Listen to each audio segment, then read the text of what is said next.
Le monde se divise en deux catégories.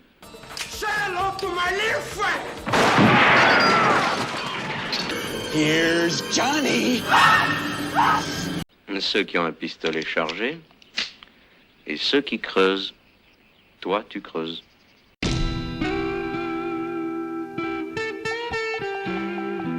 Comme vous l'avez sans doute deviné, nous attachons beaucoup d'importance au cinéma. En tant que frères et sœurs, je pense qu'on s'est un peu construit autour des films que nous avons vus. On pourrait même aller jusqu'à dire que c'est une affaire de famille. Combien de soirées avons-nous passées en famille à regarder des films choisis avec soin au vidéoclub de la place Germain-Morel ? Et combien de repas avons-nous passé à comparer nos points de vue sur ces mêmes films, parfois même plusieurs années après ? Car ces œuvres ont eu une influence sur nous. Elles ont jalonné nos vies comme de petites capsules temporelles. Dans cet épisode hors série, nous allons donc parler de notre vie à travers les films que nous avons vus. Nous répondrons à une suite de questions inventées par l'excellent Brett Goldstein pour son podcast Films to be Buried With, que je vous recommande d'ailleurs chaudement. Et comme c'est une affaire de famille, nous avons invité Paul, mon neveu, le fils de Kinou, à venir échanger avec nous sur le cinéma. Paul, quel est le film que tout le monde aime, sauf toi ? Pour moi, c'est Star Wars, l'épisode 4. Enfin, j'ai vu les Star Wars dans l'ordre chronologique de l'histoire, et donc j'ai trouvé l'épisode 4 un peu différent des 3 premiers. Donc les effets spéciaux, ils m'ont pas dérangé, c'était bien, parce qu'avant tout le monde se disait « Waouh, c'est trop bien, il y a des effets spéciaux dans Star Wars ». Oui, il est sorti dans les années 70. Voilà. 70, donc, ouais, forcément, à l'époque, c'était donc, énorme.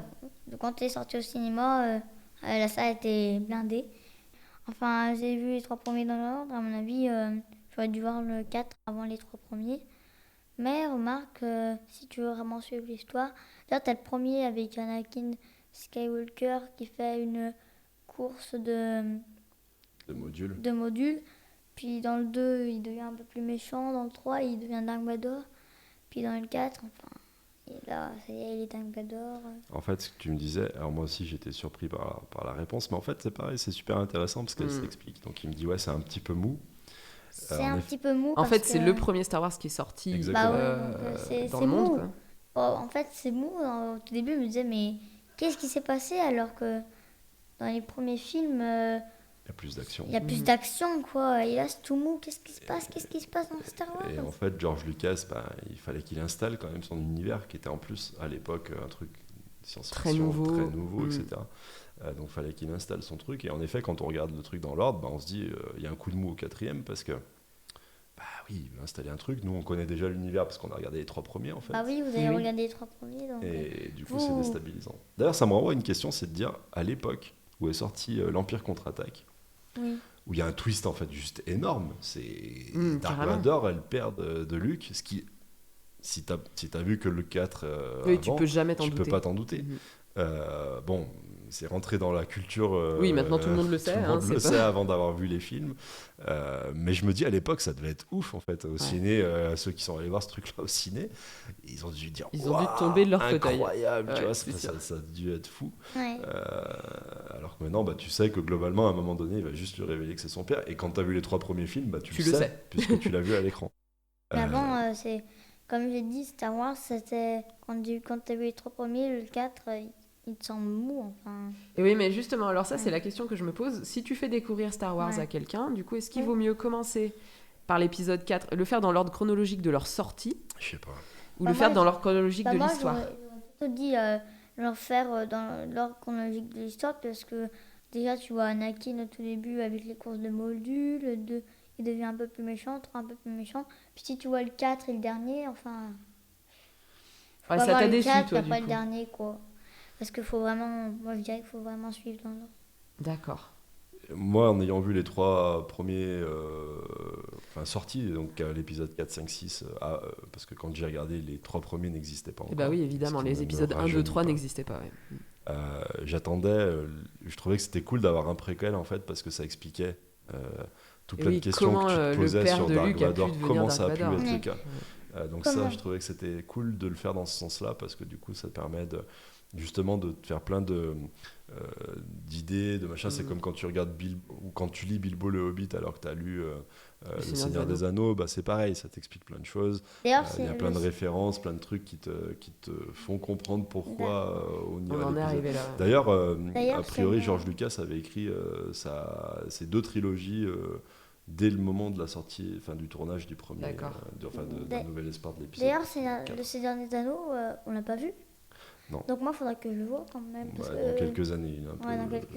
Il fait un petit peu peur à certains endroits, un petit peu. Il est très chouette, mais on verra dans quelques années. Ouais. Mais c'est pas je l'attends.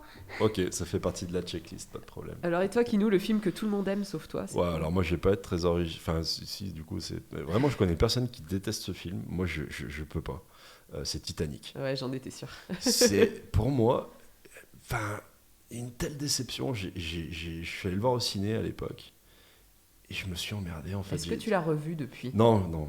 Tu devrais peut-être lui redonner une chance parce que vraiment il est extrêmement bien fait quand même. En fait, je vais bien lui redonner une chance, mais c'est une chance à 3h30 quoi. Donc, certes, voilà, c'est vrai, j'avoue. Tu te lances pas dans un film d'1h30 comme dans un film de 3h15. Exactement. Non, moi j'ai pas compris en fait. J'ai pas compris. Non, j'ai pas compris le côté. D'ailleurs, l'autre jour, on en parlait. Quand j'ai dit, regarde, papa, c'est Titanic, là. Et toi, tu me dis. Parce qu'il est sur Disney+, il le propose. Moi, j'aime pas trop Titanic, alors. J'aime pas du tout Titanic. Je reconnais des qualités d'acteur à DiCaprio dans les autres films que j'ai vu de lui parce que c'est un acteur énorme. Il est immense. Même Kate Winslet, c'est une actrice. J'allais y venir, mais Kate Winslet aussi, dans d'autres films que j'ai vus, je la trouve géniale. Là, franchement, je les trouve sous-exploités par rapport au rôle qui campe. Il y a toute une partie très documentaire. Le début du film est un peu long, j'avoue. Le début du film est long. En fait, je comprends pas ce qu'il y a un fou de cette histoire d'amour dans le déroulé du truc. Je vois pas ce que ça apporte. Et pour moi, ça dessert. C'est ce qui fait que c'est pas un documentaire, en fait, je pense. C'est juste ça. Ouais, mais on aurait foutu DiCaprio sans l'histoire d'amour, juste il rentre dans le. Enfin, tu peux t'attacher au personnage. Là, franchement, je m'attache pas du tout parce que je les trouve hyper niais tous les deux. Ah quoi. Ouais. Non, je trouve, franchement, moi, j'ai envie qu'ils coulent vite. Ils sont plus profonds que ça. Tu devrais redonner une chance à Titanic. J'étais pressé qu'il coule quand je l'ai vu. Franchement, j'étais pressé qu'il coule. Il crève pendant je vois qu'il y a des films où papa n'aime pas, Marie aime bien. C'est ce qui fait la beauté du cinéma, c'est que tout le monde est pas touché par les mêmes choses. On a tous le droit d'aimer ou de pas aimer. Mais en fait, j'ai trouvé que le mélange. J'ai bien aimé le côté effets spéciaux aussi, parce qu'il y a des super effets spéciaux quand le bateau coule, machin, etc. J'ai trouvé que ça, c'était plutôt le côté cool du film. Mais en fait, la romance là, au milieu de ce truc-là, ça m'a saoulé en fait. Le truc, t'as des enfants qui meurent noyés et la caméra s'attarde sur juste DiCaprio qui monte pas sur la planche, qui pourrait d'ailleurs. Vaste débat, pourrait-il monter sur la porte ou pas ? J'ai détesté ce film vraiment. La musique, je trouve ça. Céline Dion, je peux pas. Je fais un blocage aussi. ça ne peut pas rentrer dans une de mes playlists ou quoi que ce soit. Céline Dion, c'est pas possible. Et je trouve qu'en fait, Céline Dion est l'image du film, c'est-à-dire hyper gnangnan, hyper démago, non, ça m'a saoulé. Et pourtant. C'est considéré comme l'un des plus grands chefs-d'œuvre du cinéma. Exactement. Après, t'as le droit de pas aimer. Je me rappelle quand même que notre grand-père pleurait devant Titanic. J'ai souvenir de ça. Je me rappelle plus, tu vois, j'ai zappé ça aussi. Un jour, je suis rentré chez eux et ils regardaient Titanic et il était en larmes à la fin. C'était trop mignon. Non, mais parce que le bateau avait coulé, c'était quand même un truc hyper technique. Il y a des gens qui avaient passé hyper longtemps pour construire. Putain, il y a ce bateau qui est en train de couler. Au final, il avait aimé Titanic ou pas ? Il avait aimé, notre grand-père, il avait aimé. Ouais. Ok, tu vois, je me rappelle plus de ça. Je suis un peu déçu, mais ça mériterait peut-être que je le revoie. J'ai dit un coup d'œil, réessaye. Je vais réessayer. Alors, le film que tout le monde aime, sauf moi, je sens que je vais me faire tirer des cailloux encore. Moi, c'est La soupe aux choux. Ah ouais. Je comprends. Alors attention, ne me haïssez point, je n'aime pas du tout Louis de Funès. Voilà, ça c'est dit. J'ai beaucoup de mal avec Louis de Funès, il ne me fait pas rire, il est dans le surjeu tout le temps et il me fout des boutons. Je ne peux pas regarder ce mec. J'ai assez apprécié Rabbi Jacob, j'ai tenu face à Rabbi Jacob. Même La folie des grandeurs est assez rigolo. Bon, allez, ok. Par contre, La soupe aux choux, mais... Oh, non, enfin... C'est hyper niais, en fait. Mais j'arrive pas à comprendre ce qui fait rire les gens dans la soupe aux choux, c'est des paix, quoi. Ouais, c'est ça. Bah ouais, non mais alors bon, on a beau m'opposer, ah ouais, mais ça parle de la fin des petites campagnes françaises et de ce que la révolution industrielle a fait aux paysans. Ok, j'avais pas vu ça. Et ouais, non, moi j'ai juste vu les bruits de paix et les de Villarreal. Et vraiment, j'ai eu Tiens, et pourtant, il y a un casting ouf aussi, quand même. Mais c'est sûr. Mais bon, désolé, voilà, ne me haïssez point. Franchement, mais Marie, je suis pas. En fait, ce qui toujours m'interpelle un peu, c'est le mec qui me dit y a-t-il un flic, c'est hyper con, et qui va me dire la soupe aux choux, c'est génial. C'est un classique. Ouais, non, faut être cohérent. Faut être cohérent. D'accord. Tu peux considérer que ces deux films-là sont des bouses. En fait. Parce que y a-t-il un flic, c'est de l'humour bête, mais c'est travaillé quand même. Il y a plein de choses qui se passent. Ouais, c'est vrai que la soupe aux choux, t'as l'impression qu'ils ont fait ça en une prise. Voilà, la soupe aux choux, c'est genre, vas-y, dis un truc rigolo, Louis. Vas-y, Jacques, fais blablabla. C'est vrai que ça fait un peu. Désolé. Non, moi, j'ai pas spécialement apprécié. Désolé si vous aimez ce film. Et un autre film dans le même genre que j'ai vraiment détesté, c'est Mais qu'est-ce qu'on a fait au bon Dieu. Ah ouais. Ouais, qui ne m'a pas fait rire. J'ai même pas esquissé un sourire. Bon, faut croire que je suis allergique aux comédies françaises, peut-être. Au film français, tout Au film français. Presque, peut-être. Non, j'en ai mis quelques-uns, tu vois, dans ma liste. Ouais, non, je rigole parce qu'il y a des très bons films. Il y en a des très bons, mais c'est je vrai pense que c'est plein de clichés. Ouais, c'est ça, en fait. Je suis assez d'accord aussi sur qu'est-ce qu'on a fait au bon Dieu. Moi, tu vois, il y a 2-3 trucs qui m'ont fait un peu rigoler. Mais en fait, j'ai trouvé à aucun moment, il dépassait le cliché, alors que c'était une belle opportunité de le faire. Ouais, ils auraient pu faire un film drôle, mais qui porte un message quand même et qui soit un peu intéressant. Là, en fait, tout le monde correspond au cliché qu'on lui a donné et ça s'arrête là, quoi. Et je pense que c'est aussi pour ça qu'il a fonctionné. Peut-être. Commercialement, parce qu'ils ont fait un 2 et un 3, même, je crois. Le 2, c'est sûr, le 3, je sais pas. Je crois bien. Parce que justement, ça remet pas en question les croyances fondamentales du français moyen, si je veux dire. Donc, c'est hyper arrogant de dire ça comme ça, parce que ça veut dire que je me considère pas comme étant le français moyen. Non, mais disons les clichés qu'on peut avoir sur les différentes nationalités. Les différentes croyances, cultures, etc. Je suis d'accord, c'est un peu... L'asiatique fait de l'asiatique, le black fait du black, le juif fait du juif. Ouais, voilà, c'est exactement ça. Et j'ai un peu de mal avec ça, donc voilà, c'est pour ça aussi que j'ai mis ce film dans ma liste. Je comprends. J'ai du mal. Alors, question suivante. Kinou, quel est le film qui a reçu le plus de mauvaises critiques, que tout le monde déteste, et que tout le monde critique beaucoup, mais que toi tu adores? Alors en fait, moi j'ai scindé ce truc-là en 2 réponses, parce qu'il y a la critique médiatique au moment de la sortie du film, et là j'ai choisi Scarface.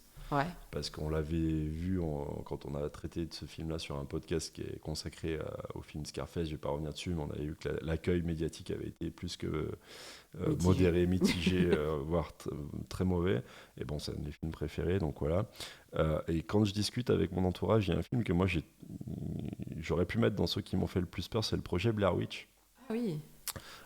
Où souvent les gens n'ont pas adhéré parce qu'ils trouvent que ça fait pas peur, parce qu'on voit pas de sorcières, on voit pas de sang, on voit pas de gens qui se font découper. Je le trouve hyper perturbant ce film. Mais en fait, quand tu es concentré sur le film et que tu écoutes bien tout ce qui se dit et que tu vois la fin, oui, c'est hyper perturbant. Sauf que souvent les gens qui critiquent ce film-là l'ont regardé un peu comme ils auraient regardé, je sais pas, Scream, tu vois, où rien n'est implicite, tout est vu, montré à l'écran. Bien que ce soit un très bon film, je remets pas. Scream, c'est un bon film, mais oui, c'est pas du tout le même style. Mais c'est une glace. Non, pas Ice Cream. Scream. Pour l'instant, que t'as pas encore vu, mais c'est bien. C'est normal. C'est un peu petit. C'est logique. Vaut mieux pas. Projet Blair Witch, je trouve que quand t'es dans le film, que t'écoutes bien, que tu comprends en fait la fin et que tu reprends les discussions qu'il y avait eu avant. C'est un super film, et en plus avec des moyens de tournage qui sont pas énormes, puisque justement il n'y a aucun effet spéciaux. C'est un truc qu'on aurait pu faire quasiment avec la caméra de papa. Et pour autant, ça, même au niveau marketing, c'est un truc qui a poussé un peu le... Je me souviens, c'était un peu le début d'Internet, et sur Internet, on avait déjà des spams à l'époque où en gros, ils présentaient le truc comme on a retrouvé la cassette d'une expédition d'un groupe de jeunes, et ça donnait Blair Witch. Ils nous faisaient croire qu'en fait, c'était les vrais... un vrai truc. Un vrai fan footage, quoi, qu'ils avaient réellement trouvé la vidéo. Et ça, dans l'approche marketing, c'était très nouveau à l'époque. C'était hyper intéressant. Très intéressant, très intelligent. Et d'ailleurs, ils avaient un contrat avec les acteurs pour qu'ils ne se montrent pas pendant une période donnée, en fait, pour faire vraiment croire. Ça, je savais pas, tu vois. Mais pas qu'ils tournent dans d'autres trucs, enfin, tu vois, pour faire vraiment croire qu'ils avaient disparu. Quoi. Et je trouve que voilà, ce film est, de mon point de vue, un bon film et un film qui mérite qu'on se concentre dessus. Et en effet, si on le regarde un peu comme ça, en faisant un repassage, comme tu dis souvent, Marie, ou en faisant autre chose, on va pas en déceler toutes les subtilités, et du coup, on peut passer un peu à côté du sujet, quoi. C'est sûr. On est déçu, en tout cas. Alors moi, j'ai pas pris du tout quelque chose qui ressemble à Blair Witch. Je suis partie complètement à l'opposé. Moi, c'est The Holiday, comédie romantique avec donc Kate Winslet, Cameron Diaz, pour ne citer qu'elle. J'ai vu ce truc. Qui est vraiment un film que j'adore, que j'ai revu 150 fois. Et je sais... Les échanges de maison, c'est ça. C'est ça, les échanges de maison. Donc Cameron Diaz va à Londres dans la maison de Kate Winslet, et Kate Winslet part à Los Angeles dans l'immense baraque de Cameron Diaz. Exact. Et elles tombent chacune amoureuses de leur côté. Exact. Il n'y a pas Jude Law aussi. Il y a Jude Law, il y a Jack Black. Ouais. Qui me fait mourir de rire d'ailleurs dans ce film, il est génial. J'adore ce film. Et beaucoup de gens me disent ah là là, mais c'est gnangnan. Oui, je sais.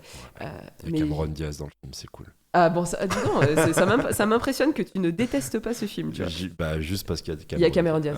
Quand il y a Cameron Diaz, je peux pas complètement désapprouver le film. Il y a au moins un bon choix de casting. Je comprends. Elle joue très bien en plus. Et ouais, j'adore ce film. Je trouve que c'est vraiment un petit bonbon sucré que je me refais chaque année à Noël. Et pas que d'ailleurs à Noël, parce que j'adore ce film. Et c'est vrai que beaucoup de gens me disent ah mais c'est gnangnan. Oui, mais je sais, c'est une comédie romantique, c'est fait pour. C'est pas le film qui va te faire réfléchir sur le sens de la vie, mais moi je l'aime et je le défendrai jusqu'à ma mort. Ok. Je comprends. Question suivante, Paul. Le film dont tu te rappelles en raison des circonstances dans lesquelles tu l'as vu. Et pas forcément pour le film lui-même, mais parce que ça te rappelle un bon souvenir, en fait. Le Royaume des Étoiles, parce que je l'ai vu avec ma maman. On avait fait plein de choses ce jour-là. On a été au ciné. C'était juste après la naissance de mon petit frère. Donc du coup, c'était papa qui l'avait gardé. On a été au cinéma, au restaurant, à la librairie. Il n'y avait personne dans la salle de cinéma où on l'a vu. Mais c'était dommage, franchement, parce que le film était bien aussi parce que ça se passait dans les nuages en fait. Donc tu rencontres le marchand de sable, mais quand ils vont dans une poussière magique, mais quand ils arrivent dans les nuages, le problème c'est qu'ils se retrouvent pas au même endroit. Donc après le truc c'est de se retrouver. Puis à la fin ils s'amusent ensemble dans les nuages, puis ils retournent sur Terre comme si rien ne s'était passé. C'est pour le film et aussi pour le moment que j'ai passé. Avec ta maman du coup. Donc voilà. Avec maman. Que pour toi avec maman qui te chouchoutait, rien que voilà, une journée pour Paul. La classe. Ouais, c'est une bonne réponse. C'était bien.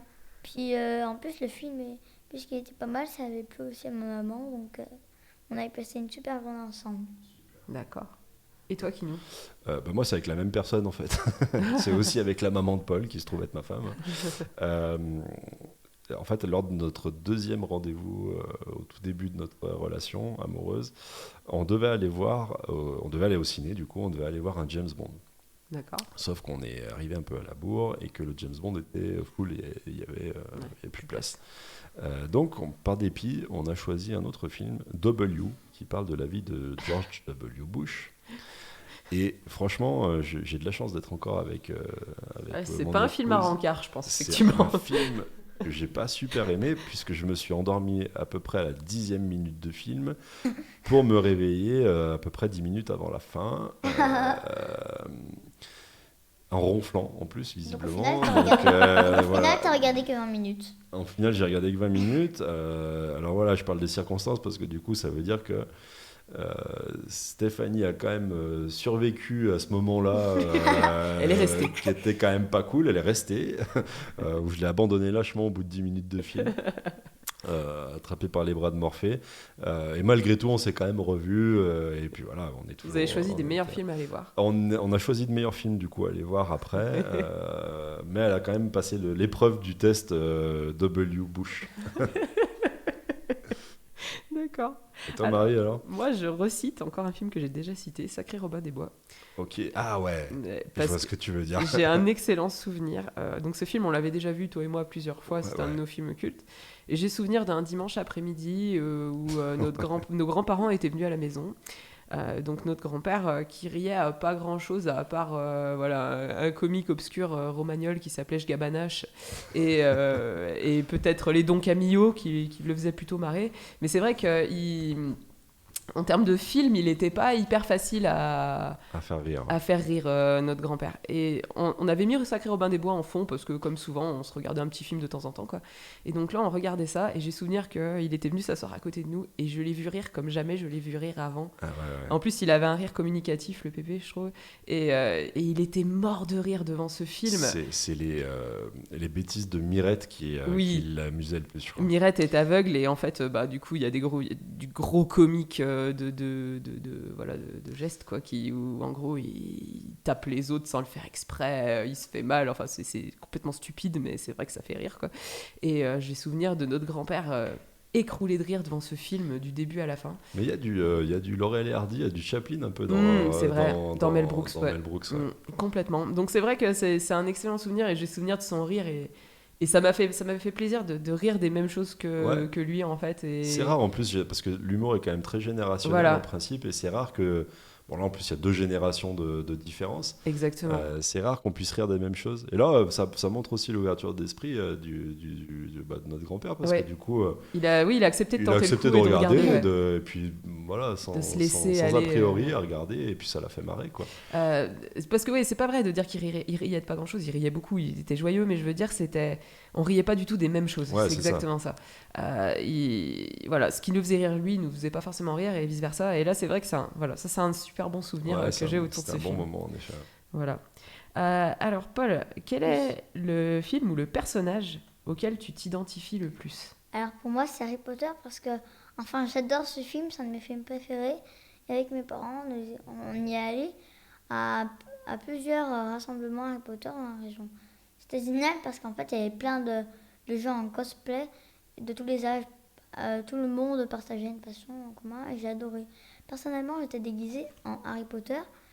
Tout le monde, et plein de gens m'ont dit que je lui ressemblais. Je confirme, tu faisais un très beau Harry Potter. J'ai vu les photos et on y croyait. On a été, je me rappelle, on a été, je ne vais pas tous les citer, je vais vous en citer 2. On a été à la librairie de Paris et puis tout le monde m'avait dit... Pour l'info, j'étais déguisé en Dumbledore. Ouais. C'était beaucoup moins perçu. On t'a pas dit que tu ressemblais à Dumbledore. Non, on m'a dit que j'aurais dû trouver un déguisement d'Hagrid. Mais aussi on est parti à Pélussin. Ouais, c'était dehors et en fait il y avait plein de jeux Harry Potter. C'était un festival Harry Potter. Des jeux, c'est vraiment cool. Je trouve qu'Harry Potter, ce film, c'est bien parce que du coup t'as aussi plein de générations. Là, il y avait plein de mecs en cosplay qui avaient genre 30 ou 40 ans. Quoi. Ouais, on dit pas tout parce que après je vais en reparler. Oui, c'est vrai, pardon. Tu vas en reparler. D'accord, tu vas en reparler après. Ok. Et toi, Kinou, quel est le film ou le personnage auquel tu t'identifies le plus ? Alors là, pareil, c'est un peu arrogant de le dire comme ça, mais c'est Bruce Willis dans Die Hard. Ah ouais, genre quoi. Ah ouais, non, ça va, tu vois, il y a pire. Tant qu'à faire, on me pose la question, je choisis. C'est clair. Comment il s'appelle John McClane. Pas pour le côté hyper musclé, hyper je courageux. Cours pieds nus dans des bris de verre. Non, pour le côté hyper taquin. Oui, c'est vrai. Où d'ailleurs, à un moment donné du film, sa femme dit... Je ne connais qu'une seule personne qui peut mettre quelqu'un dans cet état-là. D'énervement. Et il se trouve que ma maman a dû dire ça à mon égard à plusieurs reprises. J'ai un côté un peu taquin, un peu embêtant. Et je me retrouve dans certaines phrases de John McClane, du coup, quand il emmerde. Il sait que c'est le poil à gratter, en fait. Il trouve la faille et il appuie dessus. Et voilà. Mais tu fais des bonnes blagues aussi. Ah, merci Paul. Il est gentil, tu tiens ton fils. Donc voilà, c'était pour ça, pour la petite anecdote. C'est le seul point commun entre moi et John McClane, hein, mais on a ce côté taquin, irritant, et on sait appuyer là où ça fait mal. J'avoue que c'est pas si mal vu en fait. Alors moi c'est plutôt des personnages de séries télé.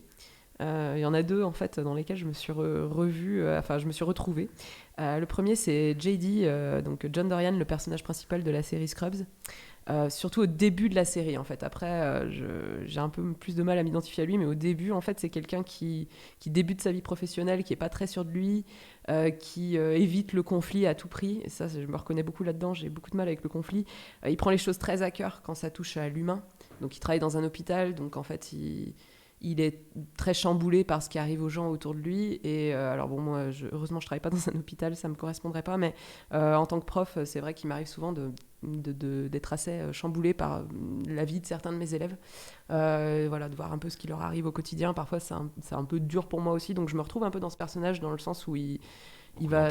Ouais, voilà, il va absorber un peu ce qui se passe autour de lui. Et il a un côté, par contre, assez... il est assez fier de lui, il a tendance à se mettre un peu en avant, et ça c'est un truc que j'essaie de combattre aussi, mais que j'ai tendance à faire, donc je sais ça de moi et j'essaie d'y faire attention. Mais c'est vrai que c'est pour ça que pour ces traits de caractère je me suis pas mal revue dans JD. Mais aujourd'hui, depuis que je suis maman, il y a un autre personnage auquel je m'identifie pas mal, c'est Lynette Scavo dans Desperate Housewives. Ah ouais, ok. Bon, alors elle a genre 4 enfants, moi je n'en ai qu'un. Mais toutefois, je comprends l'état de stress et de la sensation d'être complètement submergée par la maternité, la parentalité. Voilà, donc Lynette Scavo, j'avoue, bon, c'est puissance 1000 hein, pour elle, mais je me retrouve pas mal dans ce personnage. Au moins puissance 2, parce qu'ils sont jumeaux. Oui, voilà, en plus elle a des jumeaux. Non, la pauvre, c'est bon, voilà, elle est plus dépassée que moi et pour cause, mais de temps en temps, j'avoue, quand je suis un peu débordée par ma vie de maman, je pense à Lynette Scavo et voilà. Ok, autre question. Paul, oui. Quel est le pire film que tu aies vu ? Le Manoir hanté avec Eddie Murphy, qui a joué dans ce film. Pourtant, enfin, j'aime bien les histoires de fantômes, parce que le manoir hanté, normalement, quand tu regardes un manoir hanté, normalement, tu dois sûrement avoir des fantômes. Alors que là, j'ai pas pu regarder très longtemps parce que on voit aucun fantôme au début du film. J'ai accroché parce que ils font que discuter. Enfin, ça met longtemps à démarrer. T'as zappé. Donc, ouais, t'as pas accroché. Au bout de 45 minutes, j'ai lâché. Ah, mais 45 minutes pour démarrer un film, c'est long. Surtout un film, bah oui. Ouais, comme tu dis, de fantômes. Effectivement, je suis d'accord avec toi. Je comprends que t'aies décroché. Au restaurant, enfin, moi, ce film, je l'appellerais plutôt le restaurant, quoi. Ça, c'est la version avec Eddie Murphy, pas la dernière. Ouais, pas la nouvelle qui est sortie, qu'on n'a pas vue et qu'on peut pas juger, mais oui, la version. Alors, je me dis, est-ce que Eddie Murphy faisait pas du Eddie Murphy ? Est-ce que c'était plus indiqué pour les fans d'Eddie Murphy que après, pour... du coup, j'ai pas d'avis non plus, parce qu'on a dû... Alors, 45 minutes, il exagère un peu, parce qu'on a dû regarder peut-être 15 ou 20 minutes. D'accord. Et bon, il m'a dit on change. Ouais, bah, j'ai dit 45 minutes pour dire que... Ça t'a paru long. Ça m'a paru long. Je comprends. Ouais, mais bon... Ouais, faudra peut-être qu'on réessaie. On enchaînera Titanic et le manoir hanté dans un moi, je regarde pas Titanic. Je suis désolée, j'ai pas trop. Ok, je peux pas t'en vouloir. Ouais, je comprends. Je suis pas sûre que ça te plaira en l'occurrence. Et en fait, le manoir hanté, j'ai pas envie de le revoir parce que enfin, tu passes les 20 premières minutes. Si bah tu voilà, veux on voit ce qui se passe après. Alors, toi Kinou, le pire film que t'aies jamais vu ? Et franchement, la pire déception en tout cas, c'est genre Batman. Je sais plus, Batman et Robin ? Batman Forever, Batman et Robin, l'enchaînement des deux, c'est genre le truc qui m'a le plus déçu après les deux chefs-d'œuvre que sont Batman et Batman le défi de Tim Burton. Sûr. Là, c'est des suites, hein, parce que ça se veut reprendre l'histoire telle là où elle s'était arrêtée sur les deux premiers. Mais non, j'ai pas. Non, c'est abominable. Bah, c'est une différence de ton qui. Burton, c'était très sombre, c'était très chouette pour ça. Là, c'est grand guignolesque. Et là, c'est vraiment, c'est hyper grossier. Alors qu'en plus, il y avait moyen de faire un truc quand même classe, parce que les acteurs qui jouent dans ce film-là, ils avaient un pur casting. Autant sur les deux, ils avaient des purs castings. Mais et sur les premiers aussi d'ailleurs. Oui, c'est sûr. Mais là, alors je sais plus dans quel film sont les uns et les autres, mais peu importe. On a Clooney, on a Val Kilmer, on a Schwarzenegger, on a Chris O'Donnell. On a Uma Thurman, on a Jim Carrey. Casting de malade mental en fait. Tu peux faire bon. Alors c'est vrai, soit vraiment je suis passé à côté, j'ai pas compris le délire, parce que pour moi c'est vraiment un délire. Notamment le. T'es loin d'être le seul, hein, parce que le film est quand même décrié. Voilà. Non, j'ai pas. Donc c'est le pire. C'est le pire truc que j'ai pu voir. Alors personnellement, le pire film que j'ai jamais vu, c'est Piège en haute mer, avec Steven Seagal et Tommy Lee Jones. Voilà, je sais pas si vous avez vu ce chef-d'œuvre. J'ai vu. Voilà, en fait, il faut le regarder comme une comédie, je pense. Parce que Tommy Lee Jones... Alors pourtant, Tommy Lee Jones, c'est un acteur que j'aime beaucoup et qui, je trouve, est très bon. No Country for Old Men, par exemple. Il a été cité dans 2 de nos films, dans 2 de nos pires films. Oui, c'est vrai. C'est malheureux, mais c'est un point commun. Effectivement, il était autant dans Batman Forever que dans Piège en haute mer. Steven Seagal, en plus j'ai appris récemment que c'était vraiment une ordure ce type, donc ouais, apparemment harcèlement sexuel, non, c'est pas quelqu'un de très recommandable et c'est quelque chose d'assez répandu dans le milieu. En plus quelqu'un qui s'y croit pas mal et qui pense être vraiment un grand acteur. Pourtant il a l'air cool. Ouais, c'est le Catogan qui veut ça peut-être. Ouais, mais voilà, donc c'est vrai que le film est assez pitoyable. Il y a beaucoup de choses complètement improbables. Bon, alors vous me direz c'est un film d'action, donc ça à la rigueur, pourquoi pas. Mais là, il y a plein de moments où c'est assez pitoyable et assez misogyne. Donc je n'ai pas adhéré à Piège en haute mer, mais si vous le regardez comme une comédie, il y a moyen quand même de se marrer un peu. Bon. Voilà. Après quelques verres. Voilà, c'est ça. Alors comme je ne bois pas, c'est peut-être pour ça que c'est pour ça. Peut-être pour ça que j'ai pas adhéré des masses, mais bon. Alors, Paul. J'ai vu film, ça j'ai fait le croisement des deux. Excuse-moi. On dirait le nom d'un personnage de Star Wars, un droïde qui s'appellerait Pile, c'est cool. Alors, le film que tu montrerais à un nouvel ami pour savoir si vous allez être potes, pour savoir si ça colle entre vous. Un film que je n'aime pas. Par exemple, Le Manoir hanté, donc je vous ai parlé tout à l'heure où il y a rien qui se passe. Alors pourquoi tu montrerais un film que t'aimes pas à un nouvel ami ? Pour qu'on puisse on éteint la télé parce que on peut faire on peut faire un audio ensemble pour savoir s'il a les mêmes goûts que moi. Ah ouais, d'accord, ouais, c'est pas idiot de choisir un film que t'as pas aimé pour voir si lui aussi il aime pas et pour pouvoir faire autre chose. Ouais, voilà. Ça va être...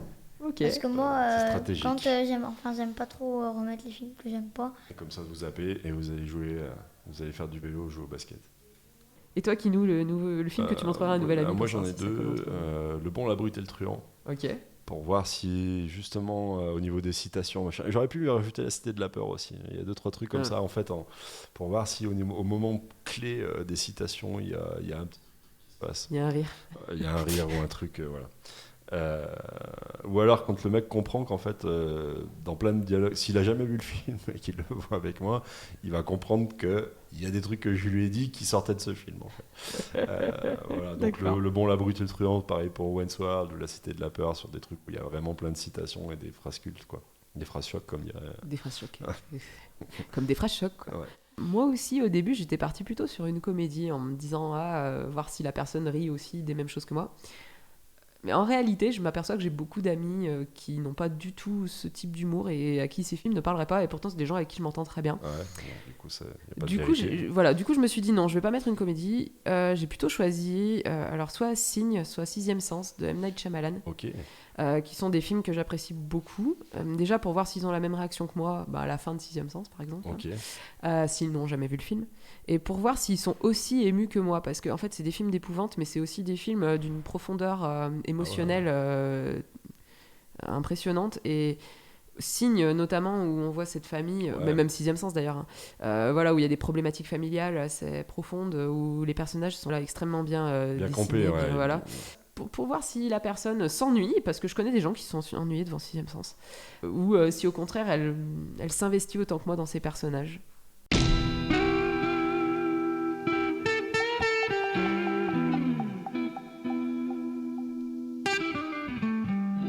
Ceci conclut la deuxième partie de ce questionnaire. Nous vous donnons rendez-vous la semaine prochaine pour entendre la suite et fin de cet épisode. Merci à tous.